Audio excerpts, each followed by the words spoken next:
Assalamualaikum warahmatullahi wabarakatuh. Sobat RH sekalian, jumpa lagi kita di channel yang keren ini, keren cadas. Terbayang nggak waktu SMA begitu ya? Tapi SMA saya pemret loh.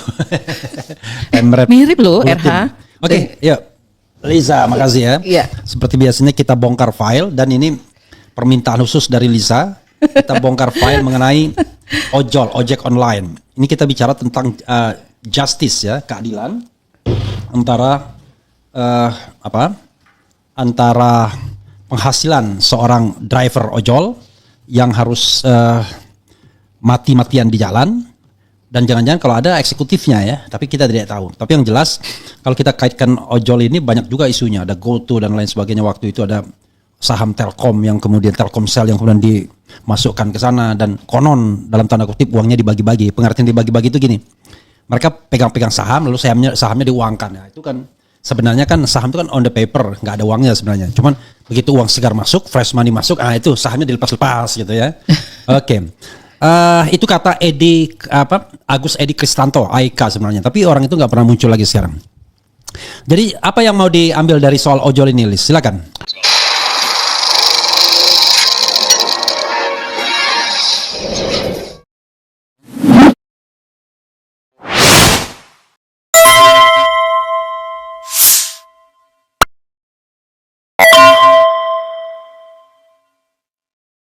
Dan ojol, nasibmu dulu, nasibmu kini. Iya, RH. Ini karena concern ya, terutama saat ini banyak sekali para pekerja mungkin yang di PHK atau mencari kerja sulit itu menjadi ojol, pengemudi transportasi online. Dan pendidikan mereka nggak main-main, RH. Banyak loh yang S1, S2. Jadi dengan peluang kerja yang ini ojol termasuk juga driver ya, termasuk juga mobil, motor, iya, termasuk ini semua. Banyak sekali. Nanti akan dipaparkan di sini. Ya. Itu karena melihat mereka mencari kerja, ini adalah salah satu peluang kerja yang mudah mereka dapatkan.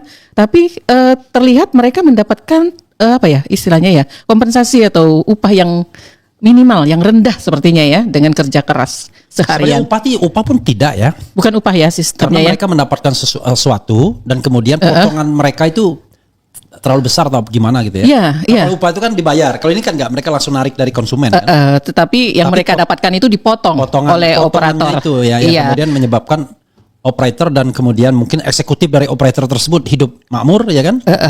Karena saya lihat gede-gede gaji mereka itu, gak misalnya gaji betul. Nanti kita lihat di sini. Oke, silakan. Dan juga ini tadi apa tadi? Oh ya, oke. Dari sini kita mulai dengan potret dulu ya. Potret kita mulai dari mana nih? Dari tentang informasi GoTo atau dari awal aja? Dari awal aja. Dari awal, oke ya.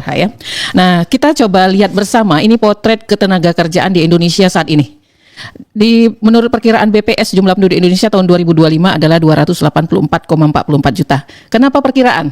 Karena sebenarnya sensus itu kan cuma dilakukan 10 tahun sekali, setiap tahun yang berujungan dengan 0. Jadi kalau tahun di luar sensus penduduk dilakukan, itu semuanya adalah perkiraan jumlah penduduk. Ya, dan Indonesia tidak memiliki sistem kependudukan yang baik, yang online gitu, yang real time itu nggak ada. Nggak ada. Jadi saat ini diperkirakan oleh BPS jumlah penduduk tahun 2025 adalah 284,44 juta. Jauh sekali dari Rhoma Irama ya. Rhoma Irama itu 135 juta. Berapa itu Rhoma Irama nyanyi ya? Dua kali lipat. Dan usia produktifnya itu, yang dimaksud usia produktif oleh BPS itu 15 sampai 64 tahun sebanyak 196 juta. Ya. Dengan tingkat pengangguran terbuka atau TPT itu adalah sebesar 4,76%, yaitu 7,28 juta jiwa. Ini tingkat pengangguran terbuka, benar-benar nganggur nih istilahnya ya. Dan berarti saya juga pengangguran dong ini. Enggak ya. Dan ada yang Saya namanya pengangguran tertutup katanya. Tingkat setengah menganggur, ada istilah lagi. Diistilahkan BPS ini adalah orang yang masih dan sedang mencari pekerjaan. Sebenarnya nganggur juga, tapi selagi mencari pekerjaan mereka mengerjakan sesuatu daripada tidak bekerja sama sekali. Dan itu besarnya 8% atau 11,76 juta jiwa. Jangan-jangan saya termasuk 8% tuh. Jadi totalnya itu berapa tuh? 11 tambah 4,76 sekitar 13% sebenarnya pengangguran di Indonesia ini. Dan tapi dari yang bekerja itu 60%-nya. Jangan bilang persennya aja, jumlah penduduknya berapa absolutnya? Absolutnya yaitu sekitar 19 juta pengangguran. Ya? Pengangguran terbuka dan setengah menganggur itu sebenarnya termasuk pengangguran. Tapi dari yang itu 10% dong. Dari angkatan kerja 10%. 10% kan dari angkatan kerja. Bukan 10% ini, 13%. 13%. 13% Dari angkatan kerja. dari angkatan kerja. Oke. Dan sekitar 60% dari angkatan kerja itu sebenarnya bekerja di sektor informal. Oke. Yaitu misalnya pedagang, 110 ojol, tukang parkir. Jadi sebenarnya kecil sekali. Kalau nggak salah sekitar 70-80 juta aja yang bekerja di sektor formal, itu pun termasuk buruh pabrik masuk di sana. Jadi inilah miris lah ya dengan potret ketenaga kerjaan di Indonesia itu. Itu awalnya gitu RH. Jadi saya tuh tertarik di sini apalagi kebetulan di lingkungan rumah, tetangga atau kita melihat juga banyak sekali orang yang bekerja menjadi ojol atau pengemudi transportasi online ini. Baik motor maupun mobil. Tapi memang mayoritas motor. Oke. Nah, kalau kita lihat sebenarnya pelaku bisnis transportasi online di Indonesia ini cukup banyak ternyata. Yang sekarang masih eksis itu misalnya Gojek, Grab, Maxim, InDrive, Nujek, Anterin, Bonceng, Sun SM, Jindo. Sun SM itu kan yang dari Vietnam itu yang menggunakan mobil-mobil listrik. InDrive. taksi. Apa? Sun Enham, Oh, Sun oke. SM. Yang lain juga asing juga, si Grab juga asing gitu kan dari Singapura, Maxim juga gitu. Muldoko nggak ada Muldoko. Muldoko. Soalnya kan dia waktu itu kalau nggak salah yang leading listrik ya, mobil listrik apa-apa gitu. Oh, Nggak tahu ya. nggak tahu mungkin ada Ya. sahamnya di mana. Yang sudah hilang itu yang pertama eksis itu adalah Uber sebenarnya dulu ya, tapi udah nggak ada. Ada Gojek, ada Ojekku, Topjack, Tapi Ojek Uber tuh Argo. kalau nggak salah dia beli saham Gojek ya kalau nggak salah. Tapi nanti kita teruskan. Oke. Ya mungkin ya, Adijack, Bluejack, Smartjack. Kalau ini merek ternyata tingkat persaingan kompetisi di bisnis ini juga sangat keras. Jadi banyak merek-merek yang tumbang juga ini dari terlihat di sini ya. Kalau di slide 4, nah ini yang menariknya nih. Dengan kondisi bisnis yang sangat ini ya, sangat besar ini sebenarnya. Tapi terlihat baik dua pemain utama itu GoTo dan Grab. GoTo itu katanya asli Indonesia, Grab itu kan dari Singapura. Ya. Itu selama perpaduan dari Gojek dan Tokopedia. oh iya Ya. iya Dulu Gojek, iya. kemudian Tokopedia jadi GoTo. Iya. Digabung. Jadi Digabung. Ya, kedua bisnis terbesar ini GoTo ini kalau Gojeknya itu diperkirakan sekitar 60-70% lebih itu market share-nya Oh, di oke. pasar. Oke. Besar sekali. Grab itu mungkin sekitar 30% atau berapa, yang merek lain kecil-kecil banget itu pasarnya. Tapi mereka berdua ini selalu melaporkan rugi dari tahun ke tahun. Dari laporan keuangan yang mereka Mungkin beli berikan. laptop mungkin. Selalu rugi. Nadine masih di sana enggak ya? Nanti kita coba nanti Dari- lihat pengurusnya siapa aja itu. Tahun 2022 rugi usahanya kalau GoTo itu 30,33 triliun, 2023 10,28 triliun, tahun 2024 ini mengecil kerugian GoTo itu jadi 2,24 triliun. Sumbernya laporan tahunan 2024. Sedangkan kalau rugi, tadi kan rugi ini ya. Rugi tahun tadi kan rugi usaha, ini rugi tahun berjalan. Rugi tahun berjalan itu maksudnya ada perbedaan kurs, terus ada penurunan nilai aset dan sebagainya itu dimasukkan. Itu lebih besar lagi nih rugi tahun berjalan GoTo tahun 2022 40,54 triliun, 2023 sebesar 90,52 triliun dan tahun 2024 turun menjadi 50,46 triliun. Kalau Grab sih secara umum dia laporannya hanya regional, negara-negara di Asia Tenggara yang tempat mereka beroperasi dan bilangnya juga rugi gitu ya RH ya. Nggak tahu nih karena saya bukan orang keuangan dan laporan keuangannya juga nggak detail sebenarnya. Jadi kita nggak bisa membaca langsung ya. Seperti apa sih kerugiannya itu kan? Nah, kalau kita mau lihat di slide 5 itu adalah laporan keuangan GoTo 2024. Ini sih cuma penjabaran aja karena tadi sudah sempat disinggung di berikutnya. Di slide ke-6. Slide ke-6 ini kita mau melihat nih sebenarnya potret pekerja transportasi online ini seperti apa sih? Nah, di sini dinyatakan oleh Government Relations Specialist Maxim Indonesia, Muhammad Rafi Aksegab, jumlah pengemudi ojol adalah 7 juta orang dan seperempatnya ada di Jabodetabek. Nanti ini angka ini kita jadikan asumsi untuk menghitung yang di belakangnya, kita ada hitung-hitungan sendiri. Nah, sebenarnya ini menarik sekali nih para politisi government atau kabinet, menteri-menteri. Ini artinya kalau ada 7 juta orang yang bekerja di sektor ini, berdasarkan data BPS, itu satu orang itu menghidupin 4 orang anggota keluarganya termasuk dia. Artinya ada 7 kali 4 ada 28 juta orang loh yang hidup dari usaha ini. Nggak main-main ini. Ada 10% penduduk Indonesia yang hidupnya dari penghasilan yang didapat dari ojek online, transportasi online. Cobalah kalau berpihak ke mereka, kan 10% yang dibela gitu. Ini luar biasa menurut saya ya. Dan dari kata data sendiri, tapi ini juga saya konfirmasi ulang dengan hitung-hitungan. Tahun 2024 tuh nilai bisnis ojek online itu sebesar 3,51 miliar US dollar atau 57,7 triliun. Dengan kurs berapa ini? Kursnya, aduh saya nggak cek kira-kira berapa nih ya. 3,5157. Oke lah, pokoknya kalau harus Sekitar ada 15.000 lah. Oh, jangan 15.000 dong. Sekarang 15.500 tuh. Tahun 2024 ini kan. Oke. Oke. Dan peningkatan bisnis ini masih terlihat tinggi, lebih dari 7% per tahun. Tapi ini kan mungkin kalau kondisi normal lah ya. Kalau kondisi lagi daya beli turun, ini memang rada sepi, mungkin saya perkirakan di bawah ini. Nah, tapi nilai bisnis seperti ini kita jadikan patokan. Kenapa? Karena dari laporan keuangan GoTo sendiri menyatakan bahwa penghasilan kotornya itu grossnya 19 triliun. Itu pasti adalah penghasilan dia yang masuk ke dia aja. Otomatis kalau dianggap dia adalah cuma 30% dari bisnis online atau 40%, ya taruhlah mungkin dari GoTo aja tuh udah 50 triliun. Itu cuma potongan doang ya. Cuman yang masuk ke kasnya aja itu. Sementara yang dinikmati oleh drivernya beda lagi. Enggak dimasukkan ke laporan keuangannya. Gede banget kalau begitu. Berapa tadi? 19 triliun yang mereka dapatkan. Tahun 2024. Tapi bilang rugi tetap. Iya, rugi.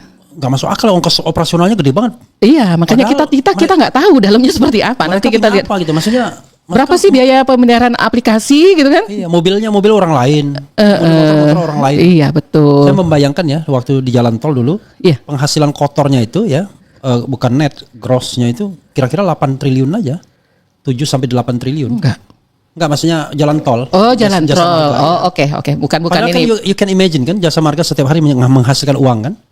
Terus setiap hari kan. Iya. Tapi itu pendapatannya itu cuma 7 sampai 8 triliun saja. Iya.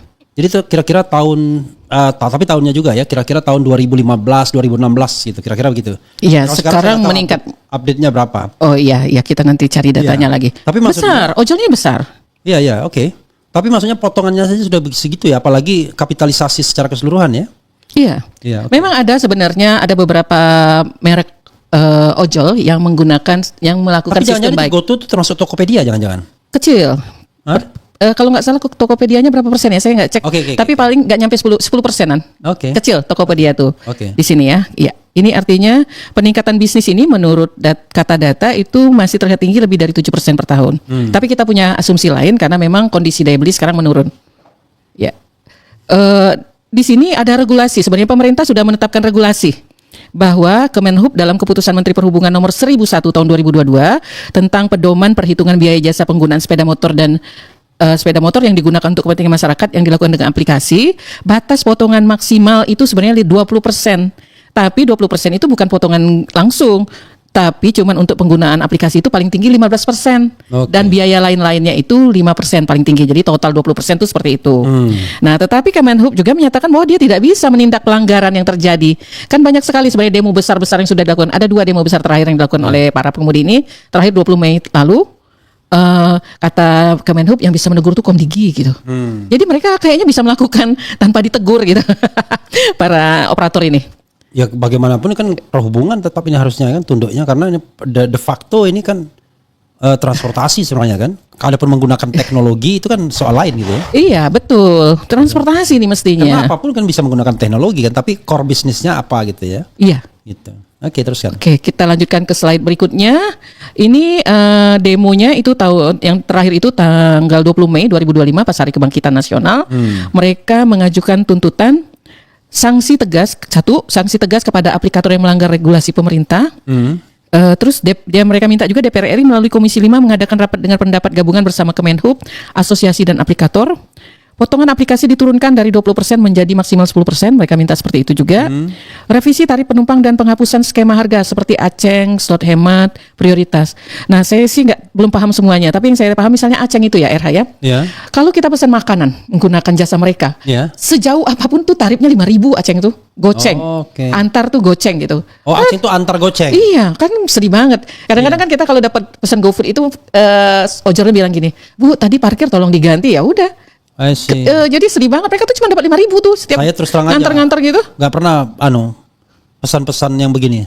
By myself. Tapi Yang maksudnya pesan. anak, staff yang pesan gitu. Tapi kalau saya sendiri nggak pernah. Oke, Iya. oke. Jadi kebijakannya itu katanya Iya. untuk meningkatkan penjualan mereka. Tapi kan yang kena sebenarnya sopirnya, ojolnya, bukan Iya. dari pihaknya operator kan. Iya. Itu luar biasa gitu kan, kebijakan-kebijakan. Terus mereka minta juga penetapan tarif layanan makanan dan kiriman barang melibatkan asosiasi, regulator, aplikasi dan YLKI.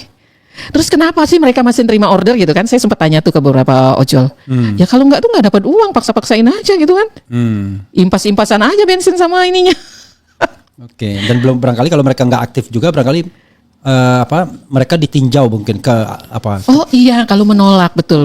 Iya kan? Betul. Mereka kan sebenarnya dapat itu otomatis tuh masuk ke Iya, mereka. iya. Kalau menolak mereka akan ada sanksi, Iya, itu. betul. Ketahuan kan? Iya. Ada sanksi nggak dapat order sekian lama gitu Iya. loh RH. Iya saya juga baru nggak ya.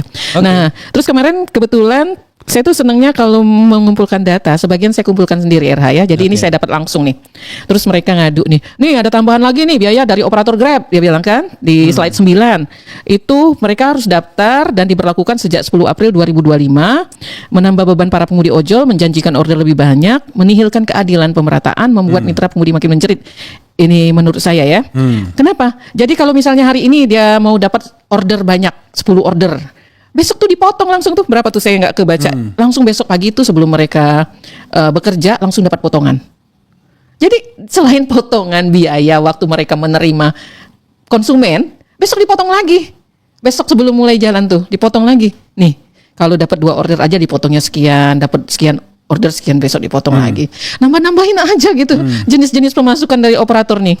Masa seperti ini dibiarkan gitu kan? Aneh gitu kan. Oke, kita lanjut lagi ya. Ini di luar Aceh yang prioritas atau segala macam tadi ada lagi dibikin lagi. Pokoknya ini banget lah, pokoknya kreatif sekali lah tim marketingnya mungkin ya dari para operator tersebut.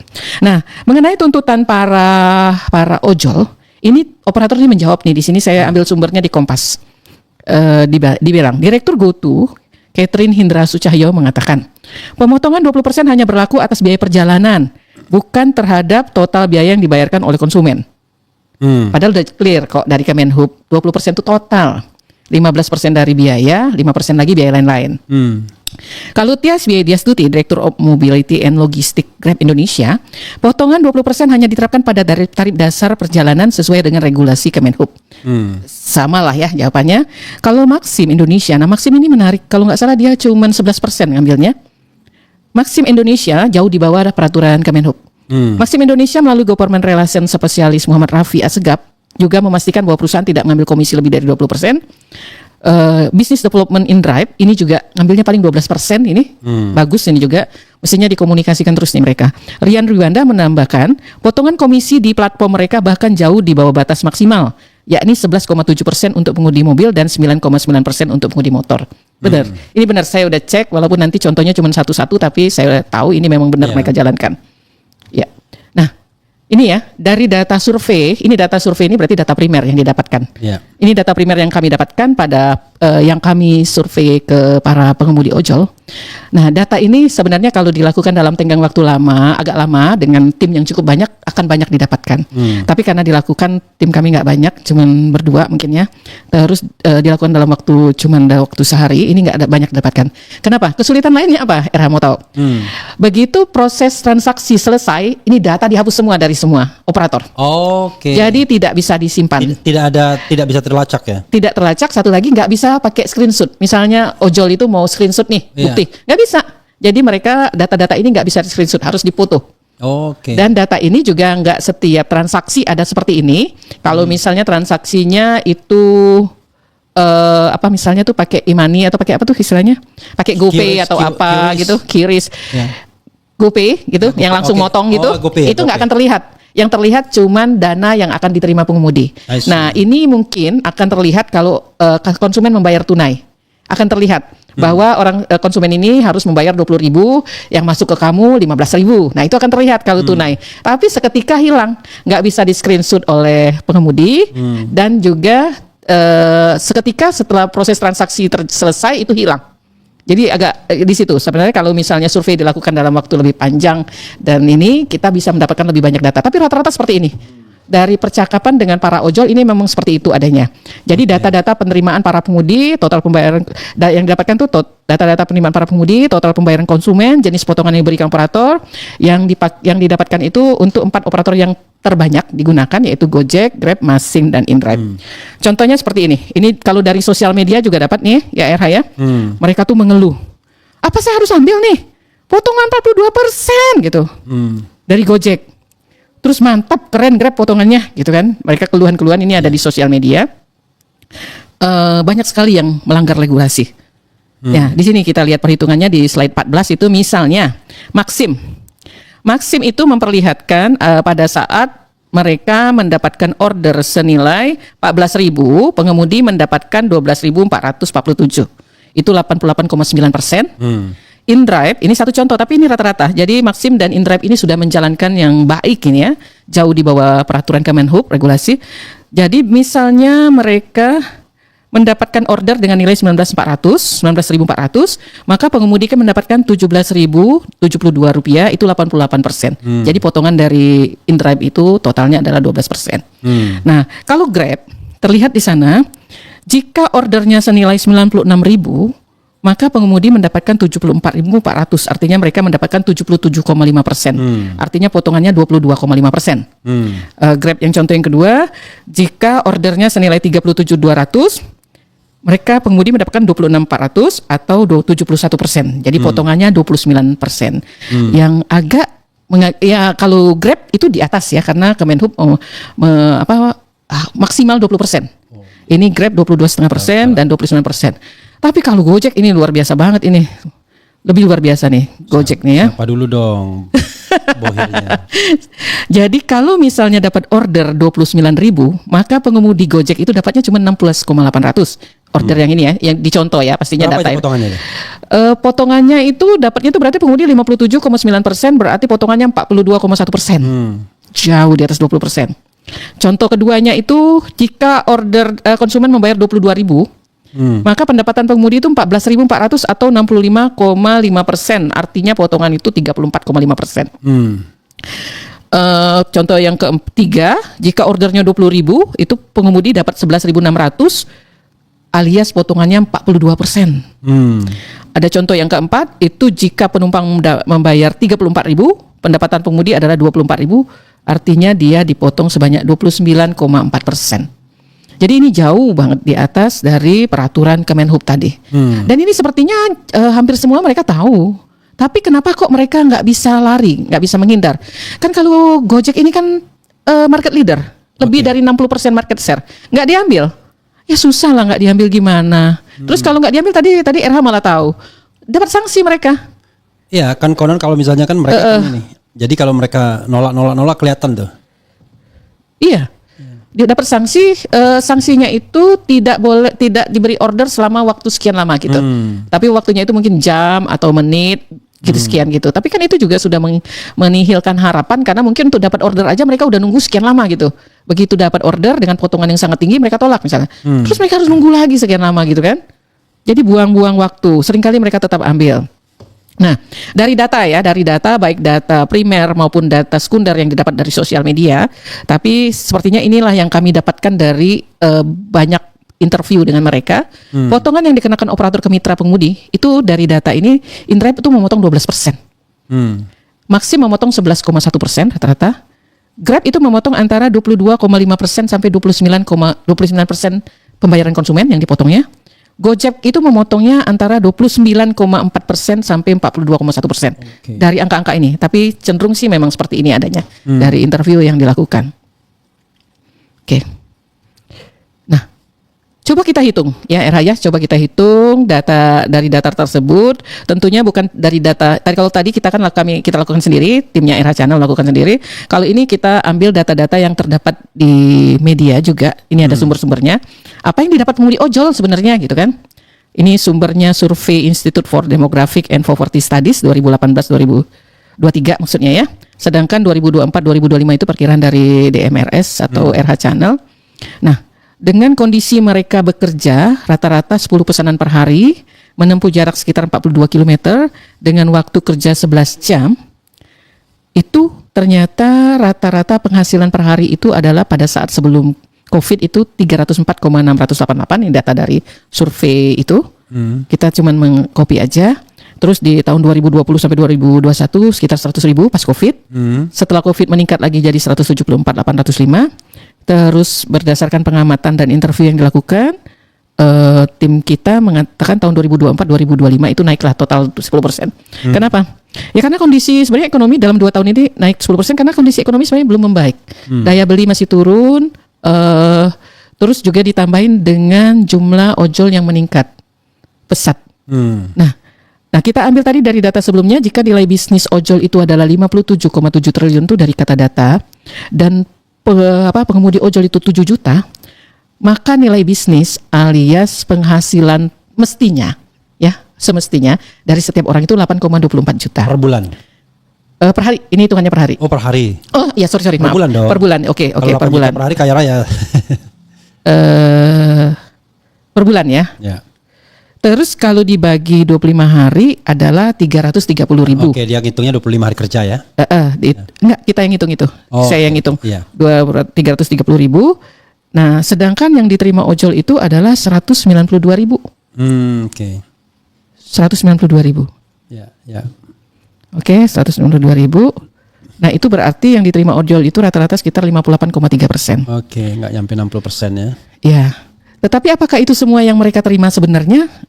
Semestinya tidak. Karena mereka kan harus beli BBM lagi. Oke. Kita asumsikan kalau perjalanan 42 km, anggaplah hampir mayoritas itu adalah motor, itu asumsikan 50.000 ya, kebanyakan nggak nih RH ya? 50.000 untuk BBM mereka habiskan per hari, karena perjalanan itu kan tidak cuma perjalanan yang dibayar, ada juga mereka berkeliling untuk mendapat order gitu kan, nggak selalu parkir. Nah, kita asumsikan mereka menghabiskan BBM itu 50.000 per hari, sehingga rata-rata penghasilan ojol itu adalah 3.557.000 per bulan, dengan penghasilan 192.000 per bulan tadi. Nah, Per hari. Ini per bulan. Oh ya, dengan 192.000 per hari tadi, Iya. ya. Karena per hari itu kan masih kotor dikurangin BBM ya, RH ya. Ya. Nah, itu total penghasilan seorang ojol itu dengan kita hitung 25 hari kerja. Kenapa 25 hari kerja? Rasanya dengan kerja 10 jam per hari untuk kerja full 30 hari nggak memungkinkan. Kita anggap aja dia istirahat seminggu sekali. Nah, jadi kan 25 hari kerja. Jadi Dan ini 50.000 ini rata-rata mobil dan motor ya dianggap ya. Oh ya, mobil dan motor ya, RH ya. 50.000 per hari. Terus rata-rata penghasil ojol adalah 3.557.000 per bulan. Nah, tapi yang harus diingat juga, kebanyakan mereka itu masih menyicil kendaraan, nyicil kendaraan. Ya, ada yang nyicil motor, ada yang nyicil mobil, itu kan yang menjadi alat utama bekerja. Jadi ini nggak bersih sebenarnya. Mungkin oke lah, ada yang sudah nggak nyicil mobil, ini adalah penghasilan totalnya. Mungkin ada tidak nyicil motornya, tapi banyak sekali yang masih mobilnya di dalam masa cicilan, motornya dalam masa cicilan, dan ini harus dikurangin lagi biaya itu. Oke. Di slide 17. Nah, tadi kita coba perbandingkan dengan gaji direksi dan komisaris dan staf GoTo ya. Di sini sebenarnya gini, kalau RH tadi bilang ada Tokopedia, tapi Tokopedia agak kecil lah persentasenya di sini ya, kurang dari 10% dari omset mereka. Nah, di sini kita lihat dari sumbernya dari tempo.com, dari tempo.co, dan dari Orinews ya, data-data ini. Nah, kalau menurut laporan keuangan tahun 2024, gaji direksi dan komisaris dan imbalan saham per tahun. Ya. Jadi rata-rata direksi dan komisaris ini punya saham nih kalau di GoTo. Ya. Jadi totalnya itu 1,44 triliun. Tahun 2024. Nah, kalau kita lihat ada 9 direksi dan 7 komisaris, kita rata-ratain aja lah, RH ya, kita nggak tahu soalnya. Jadi masing-masing orang itu menerima sekitar 90 miliar per tahun. 90 miliar per tahun Dari total remunerasi yang tercatat di laporan keuangan 2024. bagi 12. Ya, itu dibagi dibagi 12 lagi, 90 dibagi 12 berarti. Ya. Jadi 8 miliar. 8 miliar ya. Ya. Lebih. 8 miliar kurang ya. Iya. Let's say Iya, 7 miliar. Iya, belum dikurangin dengan pajak seperti ya. Let's say 5 miliar misalnya. Banyak ya. Per bulan itu ya, direksi dan komisaris. Gitu. Nah, tapi itu menurut laporan keuangan 2024. Tapi di berita Tempo tersebut kan mereka cover both side gitu ya. Ya. Ada direktur legal dan corporate secretary GoTo bilang bahwa itu cuma 30% kok yang dari data laporan tersebut yang merupakan remunerasi untuk direksi dan komisaris. Oke. Nah, di situ terlihat bahwa kalau kita ambil jawaban dari direksi dan komisaris tersebut, total yang diterima itu adalah 432 miliar dan masing-masing menerima 27 miliar per tahun. Oh ya, tetap gede. Let's say terima dipotong pajak 7 miliar atau dipotong pajak jadi 15 miliar misalnya. 15%, setengah miliar. Iya. Jadi sekitar 2 miliaran, kurang dari 2 miliar sih per orang per bulan. Ya, 1,5 miliar lah, masih banyak ya. Per orang per bulan itu. Per orang per bulan, ya. Banyak memang. Nah, kalau dilihat lagi dari www.orinews.id terlihat entry level ya wajar lah, UMR sampai 8 juta itu masuk entry level per bulannya. Menengah 8 juta sampai 12 juta ya cukup tinggi lah. Kayaknya bekerja di operator ojol ini merupakan inilah ya, menarik gitu ya. Sesuatu yang menarik karena gajinya karena cukup. Sebenarnya kalau kita mau jujur, gak ada modal mereka kan. Kan motor dan mobil itu punya Punya mitra. Punya mitra. Kata mereka tuh mitra gitu, pengemudi Ya, ojol tuh. punya Oke. mitra yang gak seimbang. Kayak punya mitra kan. Oh, oke. Lalu mereka paling modal yang paling besar aplikasi paling kan. Berapa sih biaya aplikasi sebenarnya? Ya, aplikasi. Ya, saya nggak nah, yang cek. paling besar ya biaya karyawan sebenarnya. Storage yang mereka nggak butuh ya kan. Iya. Gitu. Storage kalau misalnya di Tokopedia orang lain yang storage-nya. Punyanya server, storage-nya. Iya. Gitu ya. Jadi sebenarnya lebih banyak biaya sumber daya manusia. Gaji Habis di gila-gilaan. gaji. Gaji gila-gilaannya. Nah, menurut saya kenapa mereka begini? Ini bisnis yang apa ya? Sebenarnya bisnis yang agak ini maaf kata nih. Bisnis yang kalaupun misalnya hancur, ya sudah, selesai aja begitu aja. Karena saya kaitkan dengan harta Nadiem. Nadiem ini ketika dia pensiun menteri itu hartanya tinggal 600 miliar saja. Tetapi awal masuk itu kira-kira 1 miliar lebih. Lalu pernah mencapai peaknya kira-kira 2021 apa ya? Atau 2000 berapa gitu, 2023 lupa saya. Mencapai 4,8 triliun harta dia. Gitu. Pada saat keluar dari ini ya, Gojek mungkin ya. Nggak tahu. Itu. Nah, berarti kan nggak mungkin dong kalau dia misalnya mengalami kerugian apa. Bisa jadi kemudian dia memiliki harta yang tingkat valuasinya itu ekstrim banget mungkin ya. Iya, betul. Kalau dia jual kan dia tetap ada misalnya saham dia kan. Katakanlah dia punya saham sekian, divaluasikan berapa triliun misalnya. Ketika tinggal 600 miliar kan berarti valuasinya up and down gitu. Nah, maksud saya gini, bisa jadi bisnis seperti ini ya bisnis yang sebenarnya resikonya nggak ada. Jadi kalau mereka mendapatkan uang fresh money kan dari mitra, setelah itu langsung mereka bagi-bagi untuk gaji dan lain sebagainya.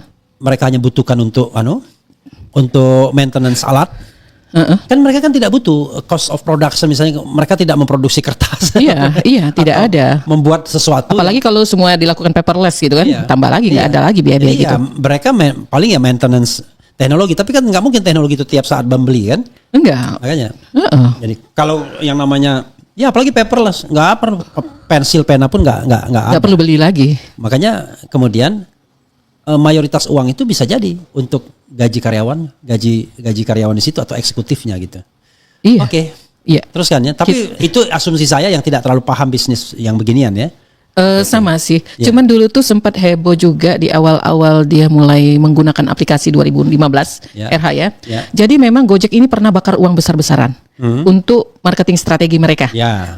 Jadi setiap pengemudi ojol waktu itu mendapatkan bonus luar biasa. Ya. Rata-rata misalnya mereka mendapatkan, kalau nggak salah sih saya lupa angkanya karena saya cari-cari tulisannya udah nggak ada. Jadi misalnya mereka dapat 20 order per hari. Berapapun penghasilan mereka terima, terus Gojek akan memberikan bonus misalnya 400.000 per hari per pengemudi ojol. Mereka bakar duit itu karena ada investor yang masuk. Iya. Bayangan saya. Karena kalau kita misalnya ada investor yang masuk, dia kan cuma beli saham. Valuasinya tuh intangible. Iya, betul. Jadi up and down dan lain sebagainya itu kan bukan asetnya, kan bukan gedung-gedung, bukan pabrik-pabrik, bukan aplikasi apa. Nah, gitu. ada aplikasi doang. Betul. Jadi ketika divaluasi itu valuasi yang menurut saya memang intangible jadinya. Coba kalau kita misalnya punya pabrik, let's say pabrik apa gitu kan, mesinnya berapa ya kan, nilai ininya betul. berapa. Kalau dia valuasinya itu lebih sesuatu yang sifatnya apa ya? Iya, paling menguatkan aplikasinya, kapasitasnya yang mereka lakukan kan, dari sekian untuk sekian orang jadi untuk sekian orang. Lalu pelanggannya sekian. Nah itu jadi valuasinya lebih pada itunya. Iya. Makanya kemudian tiba-tiba valuasi sekian triliun dan lain sebagainya. Lalu ketika mereka dibagi saham-saham, maka harga saham dan lain sebagainya sekian gitu. Yes, teruskan Liz. Iya, saya dengar juga, tadi juga di sisi itu mereka untuk menambah jumlah pengemudi dengan sistem seperti itu. Di sisi pelanggan waktu itu promo terus. Promo terus. Jadi misalnya perjalanan 10.000 jadi 3.000, 20.000 jadi sekian. Itu untuk meningkatkan loyalitas pelanggan. Tujuannya mereka kan marketing strategi. Tapi artinya mereka bayar ini sih memang bakar uang karena itu semua waktu itu masih ditanggung oleh operator semuanya kan. Jadi waktu itu sampai terheran-heran, kok bisa ya? Apa namanya maksudnya Gojek bisa melakukan seperti itu kan dananya triliunan kan waktu itu kan tidak dikomunikasikan. Yang selalu tampil ke depan itu hanya Nadiem Makarim aja, Nadiem Makarim. Jadi tidak disampaikan bahwa di belakang Nadiem tuh ada siapa atau ada investor dari mana. Jadi waktu itu kan dari luar, iya. Terus juga dari internal, dari lokal juga masuk kan, Astra dan Jarum akhirnya masuk. Nah, terus Gojek itu berdiri tahun 5 Oktober, waktu itu masih menggunakan call center dan hanya memiliki 20 orang pengemudi karena pengalaman Nadiem Makarim yang waktu berangkat kerja selalu dengan macet. Menghadapi kemacetan total. Nah, terus waktu itu juga yang sudah lebih dulu menggunakan aplikasi itu sebenarnya Uber, yang dari mana ya Uber tuh ya dari luar. Mereka sudah menggunakan investasi. Nah, karena itu akhirnya di 2014 Gojek mendapatkan tawaran investasi, dia mulai menggunakan aplikasi yang bisa digunakan di Android dan iOS. Sejak Januari 2015. Terus dapat lagi suntikan dana 7,2 triliun di 2016 sehingga Gojek menjadi startup unicorn pertama di Indonesia dengan valuasi lebih dari 1 miliar. Yaitu waktu itu valuasinya atau valuasi itu kalau di istilah marketing brand equity atau harga dari mereknya itu dinilai sebesar 17 triliun. Nah, masuk lagi 2018 dari Google, dana dari Astra dan Jarum, dari Facebook, dari PayPal, dan pada 2015 juga muncul Grab Bike yang asal Singapura. Itu yang dari Wikipedia ya. RH ya. Terus pada tahun 2021, 17 Mei 2021. Jadi valuasi itu harga ininya ya. Harga dari mereknya, brandnya. Ya, itu kalau di istilah orang marketing itu namanya ekuitas merek atau brand equity. Jadi kalau valuasi itu sebenarnya mestinya nggak senilai aset ya RH ya. Karena merek itu sangat mahal. Jadi dari merek-merek terkenal itu valuasinya sangat tinggi. Up and down-nya juga tinggi artinya. Iya, betul. Ya, kalau nilainya kayak nilai apa istilahnya ya itu ya? Equity, bukan? Equity, valuasi, ya. Brand equity atau valuasi itu memang banyak yang intangible-nya, nggak cuma nilai tangible. Intangible-nya banyak. Semakin kuat sebuah merek, intangible-nya semakin besar. Nah, di sini dianggap Gojek itu memiliki kekuatan merek yang sangat luar biasa, sehingga dia valuasinya sampai 17 triliun di tahun 2015 tersebut. Nah, GoTo gimana? GoTo itu mulai berdiri merupakan gabungan dari Tokopedia dan Gojek pada tanggal 17 Mei 2021. Nah, disinilah muncul sesuatu yang karena pada saat itu komisaris utamanya itu adalah Garibaldi Thohir.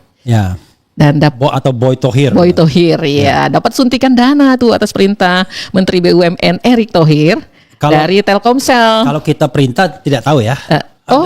Dapat ada memang statement. Nggak ada ya, mungkin ya. Sorry maaf.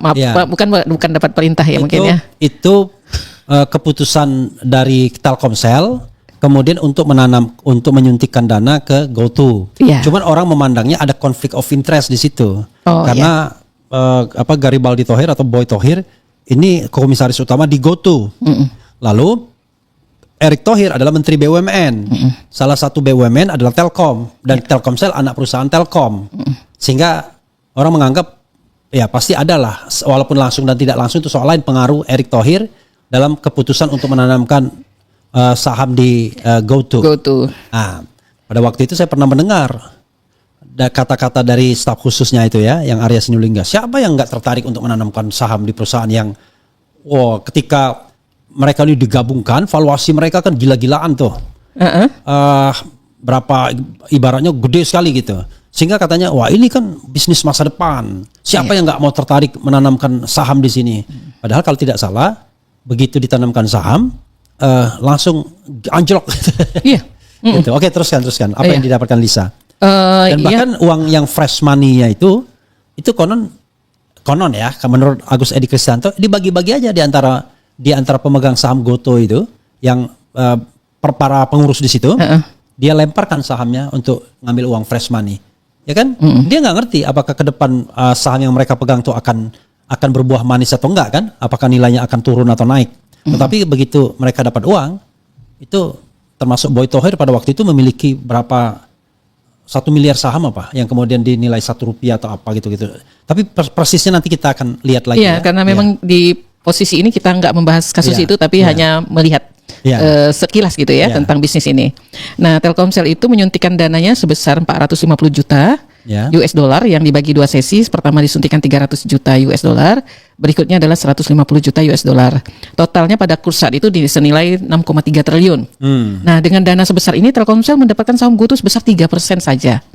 Bayangkan ya. 3% saja. Iya. Karena valuasi yang gila-gilaan gitu kan, sehingga uang yang berapa triliun itu hanya terkonversi menjadi 3% saham. Iya, di samping itu ini ada Era, tapi saya nggak dalamin ya. Jadi para founder itu ada beberapa pendiri dan investor awal-awal yang dari Jarum lah gitu ya, dari Astra yang masuk ke bisnis GoTo ini sudah generasi ketiga. Oke. Misalnya dari Astra itu kan William Suryajaya, Iya. keduanya ini. Nah sekarang itu udah cucu-cucunya William Suryajaya yang bermain di GoTo. Itu tuh mereka memiliki saham B katanya. Saham B itu kayak apa ya? Saya juga nggak terlalu belum mendalamin. Itu kayak misalnya hak vetonya Amerika gitu. Itu berbeda dengan saham umum orang kebanyakan yang dibeli oleh para pemain saham lah segala macam pialang saham. Kalau di BUMN itu ada saham Dewi Warna istilahnya, tapi saya nggak tahu ya saham B itu Ini apa. saham B di ini tadi di. Oke, coba tapi kita bacakan dulu nih kisah Gojek ini apa. Oke, silakan. Kisah Gojek dan GoTo. Coba silakan. Lisa. Oh saya Iya lanjut dong. ya. Oh Iya. saya lanjutkan lagi. Ya. Oke. Nah kisah GoTo ini ada di saya ini kayaknya di forum keadilan interview antara Pompida dengan Yanuar Rizky dan tadi Agus Edi Kristianto. Tapi saya mungkin ambil sedikit saja. Mayoritas saham Tokopedia ini dimiliki oleh TikTok, saat ini udah dijual. Bahkan Tokopedia ini udah hampir hilang lah ya. Selalu PHK karyawan, terakhir dia akan mem-PHK 1.500 karyawan lagi. Jadi TikTok membelinya tapi diambil alih sepenuhnya gitu ya kayaknya ya. Mungkin yang diambil cuman merek, karyawan enggak mungkin kemungkinannya. GoTo saat ini mayoritas dikuasai SoftBank dan Alibaba. Ini kan asing semua nih. Yeah. Apakah udah asing sepenuhnya? Enggak terlalu paham juga. Kebijakan memberikan insentif pelanggan sebesar 3,17 triliun. Ini pelanggan ini dapat insentif nih. Yeah. Dibebankan kepada konsumen, dibebankan kepada pengemudi maksudnya, maafkan salah ketik, dibebankan kepada pengemudinya atau mitranya. Oke. Artinya seolah-olah Gojek ini baik hati nih konsumen Ini slide dapat berapa nih? slide 22 Slide terakhir ya. Biar diubah Jido ya. Oke.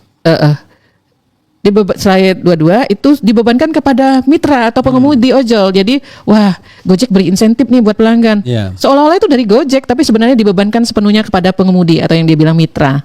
Bukan mitra ya? Nggak seimbang ya. Mitra itu seimbang bukan? Itu mitra yang anak buah itu. Nah, ini yang dikomunikasikan, disampaikan secara keras nih oleh Yanuar Rizky kalau nggak salah ya. Ya. Mereka tuh bilang mengkomunikasikan diri seorang baik hati, merupakan solusi penyedia lapangan kerja, membuat rakyat miskin naik kelas, maksudnya jadi mitra gitu kan. Ya. Tapi kenyataannya perusahaan ini memperbudak ojol dengan membebankan biaya penggunaan aplikasi yang sangat mahal. Aplikasi. Bukan biaya aplikasi aja, dan semua jenis service itu semuanya dibebankan ke pengemudi semua. Ini Itu. apli AKI tadi di edit aplikasi. Iya, jadi ini yang ditarik dari percakapan antara hostnya Pompida di YouTube dengan Yanuar Rizky dan Agus Edi Kristianto ya, kalau nggak salah. Keras sekali mereka bicara di sini, tapi ini yang ditangkap dari sana. Demikian RH. Mudah-mudahan pemerintah lebih peduli, seperti di awal tadi kita bilang, ada 10% masyarakat Indonesia yang hidupnya tergantung dari operasional kepala keluarga atau anggota keluarganya sebagai pengemudi transportasi online. Oke. Ya, jadi saudara sekalian, saya paham ya, masalah seperti ini memang masalah rakyat kecil. Tetapi memang ketika kita membahas angka-angka dan lain sebagainya, mungkin di antara saudara sekalian banyak yang mumet angka-angka. Tapi intinya kita ingin ada semacam perhatian ya terhadap nasib ojol ini agar mereka punya bargaining position. Benar, ini menyerap tenaga kerja ya dan pasalnya juga gede. Ya. Tetapi kalau kemudian antara mereka yang berpesta di perusahaannya dengan mereka yang mitra yang secara teoritis yang cari duitnya kan mereka kan sesungguhnya. Kan? Ujung tombaknya kan mitra tadi, Iya, pengemudi ujung tadi. tombaknya ojolnya kan. Gitu. Tetapi yang terjadi adalah jauh sekali pendapatan mereka tadi ya. Ada yang bilang tadi selain mereka memiliki saham pengurusnya, gaji komisaris dan direksinya itu per bulan tuh miliaran gitu. Imbal saham dan gaji itu miliaran Iya, per bulan. imbal saham dan gaji miliaran, bayangkan. Padahal pendapatan semua dari mitra, dan mitra itu mendapatkan pendapatan itu dengan alat transportasi sendiri, bukan disediakan. Alat kerja sendiri. Kerja sendiri gitu. Memang bisnis ini bisnis pintar ya. Ketika muncul, saya ingat tuh ketika Nadiem Makarim di interview, ada berapa kendaraannya? Orang masih berpikir konvensional, dia punya motor sendiri kan gitu. Dia punya mobil sendiri, pada waktu itu masih motor, masih Gojek kan. Dia agak bingung kan, agak terhenyak ketika ditanya. Ada beberapa gitu. Tapi intinya adalah ya dia nggak perlu punya motor, nggak perlu punya mobil, karena motor dan mobil itu disediakan oleh mitra sendiri gitu ya. Dan sebenarnya mereka punya RH tapi nggak banyak. Tapi bayangkanlah dengan penghasilan segini mereka harus setor per hari lagi. Iya, tetapi kan ketika punya itu menurut saya sedikit sih diversifikasi dari usaha mereka kelihatannya. Ya betul, diversifikasi usaha, penghasilan tambahan dengan menyediakan kendaraan. Iya, jadi kayak mereka punya taksi yang mereknya memang Grab, apa itu diversifikasi usaha. Ya hasil dari ojol ini. Ketika mereka punya duit, mereka beli kendaraan dan melakukan diversifikasi usaha kan, untuk menjamin bahwa nanti kalau mau pakai ini mungkin jauh lebih safe, lebih apa dan lain sebagainya kan. Oke, kita bacakan dulu komentar Sobat Era ya sebelum kita selesaikan ya. Yeah. Mudah-mudahan ada yang nyambung nih komentarnya dan tidak ngomong soal ijazah dulu ya. Izin record ya, silakan ya. Mantap. Gilang official ya. Oke, Assalamualaikum Bang RH, cerdas keren. RH Profesor Ojol luar biasa. Merdeka, merdeka, merdeka. Undang Yanuariski sama Aik Bang bahas ojol.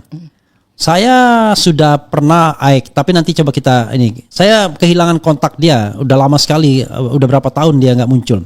Jauh banget penghasilan ojol seperti langit dan bumi. Usut sampai tuntas. JKW memang kejam. JKW pemimpin yang tercela dan tidak bertanggung jawab. Assalamualaikum Bung RH, selamat siang, izin menyimak. Ya tidak mesti JKW karena kondisi seperti ini masih terjadi sampai hari ini kan, gitu. Semoga aja ojol bukan sapi perahan. It happened already. Potongan dari aplikasi memang enaknya aja semakin besar bayarannya dipotongnya juga besar sama aplikasi.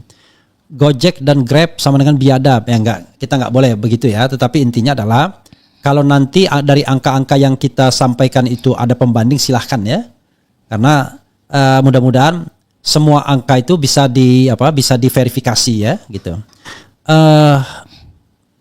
Nggak perlu pendidikan tinggi, yang penting banyak duit buat ijazah. Oke, beda lagi nih ya. Viralkan saja biar ojol ndang, apa maksudnya?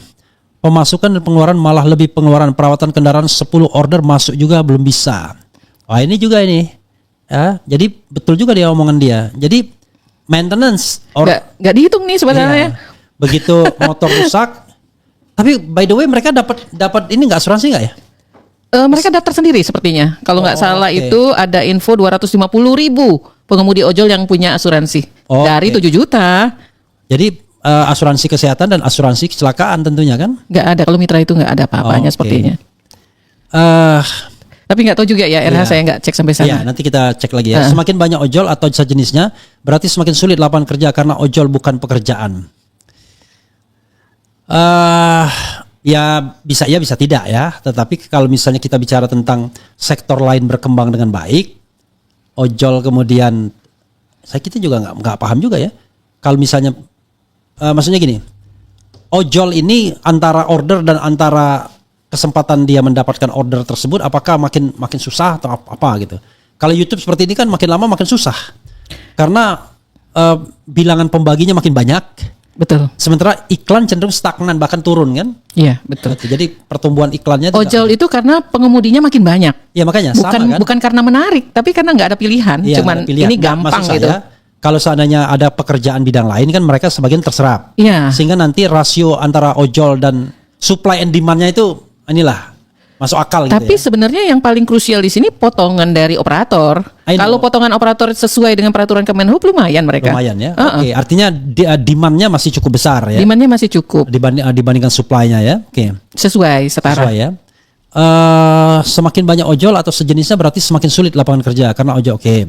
Yang makmur kroni-kroni pejabat, pekerja asing, pekerja sekelas buruh juga tenaga kontrak yang lain cuma buat makan sehari-hari. Miris, rakyatnya banyak yang belangsak, pejabatnya berlomba-lomba korupsi memperkaya diri sendiri. Dan kita sudah mengatakan Tidak itu saja, rangkap jabatan juga. Iya. Sorry, rangkap jabatan juga. Ya, tinggal tagih saja janji kampanye Gibran 10 juta lapangan kerja. Emang bisa wakil presiden melangkah tanpa restu presiden, kan nggak bisa. Aplikasi seperti penghisap darah orang yang kerja keras di jalan, mereka cuma upah aplikasi sambil duduk ongkang kaki di kantor ber-AC. Ya sebenarnya kalau pembagiannya kalau pembagiannya masuk akal sih sesuai gitu ya. Karena de facto yang cari duit itu ojolnya. Beda kalau kita misalnya meng-hire tukang. Tukang kan cuma bekerja tapi uangnya dari kita. Bahan dari kita gitu kan? Ya enggak semua. Material. Kan, cuma tenaga doang. Tenaga aja. Iya kan? Kalau misalnya kita tukang, tenaga doang. Nah, kalau ojol beda. Bahan dari dia, tenaga dari dia, maintenance dari dia, maintenance dari dia. Marketingnya semua promosi dari dia juga kan? Lalu ada promosi apa buat konsumen? Iya. Okay. Dari dia juga mereka biayanya. Iya. Oke. Pak Refli coba undang Pak Dr. Yanuar Rizky, sepertinya beliau sangat paham tentang GoTo, temannya Aik itu. Coba ya nanti kita ya. Iya. 19 juta lapangan kerja ternyata kerja jadi termul ya. Ya oke, itu saja saudara sekalian. Silakan Liz, closing statement, kemudian wrap up dan closing statement. Ojol ini menurut saya mungkin salah satu peluang kerja di saat kesulitan mencari kerja dan banyaknya PHK di industri. Jadi itu adalah sektor kerja informal yang jadi harapan orang yang sebenarnya awalnya bekerja formal mungkin ya, karena kan kalau informal itu nggak ada jaminan segala kesehatan, jaminan tenaga kerja, pensiun dan lain-lain, itu sektor informal. Nah, melihat peluang, melihat jumlah orang yang bekerja di bisnis ini sekitar 7 juta orang tadi, kalau dikali dengan data BPS satu keluarga itu ada 4 orang, jadi ada 28 juta masyarakat Indonesia yang berharap dari penghasilan sebagai pengemudi transportasi online. Ini mestinya para politisi yang ada di DPR, juga para pejabat yang berwenang peduli gitu. Jangan dibiarkan mereka menderita sampai mana. Karena ini efeknya adalah ke gizinya, ke harapan masa depan, kehilangan harapan masa depan karena kurang gizi dan tidak bisa berkembangnya intelektualitas ke depan. Demikian, terima kasih RH untuk ini. Oke, sobat sekalian ya, sekali lagi mudah-mudahan ini bermanfaat ya, untuk mendapatkan perhatian dari pemerintah atau dari pihak yang berkuasa atau regulator atau siapapun. Intinya adalah coba buat skala atau skema keadilannya. Kadang-kadang kita juga bingung, perusahaan rugi terus tetapi eksekutifnya kaya raya hahaha terus ya kan. Sementara yang diojol itu bertahan hidup lumayan lah, cuma sekedar untuk bertahan hidup saja, bukan untuk sejahtera. Padahal kalau kita kembalikan kepada tujuan bernegara, itu memajukan kesejahteraan umum. Jadi memajukan kesejahteraan umum itu tidak hanya mendapatkan MBG, makan bergizi gratis, tetapi secara real memang ada kehidupan yang benar-benar punya masa depan. Ya. Jadi cukup sandang, cukup pangan, cukup papan, ya, dengan standar minimal yang layak. Kemudian yang paling penting adalah ada masa depan. Iya. Jadi orang kalau bekerja nggak ada masa depannya, itu namanya sama saja dia cuma sekedar bertahan hidup menunggu kematian namanya. Kita harus memajukan kesejahteraan umum, mencerdaskan kehidupan bangsa dan agar manusia Indonesia itu semua terlindungi gitu ya. Oke, saudara sekalian, wassalamualaikum warahmatullahi wabarakatuh. Keren. Cadas.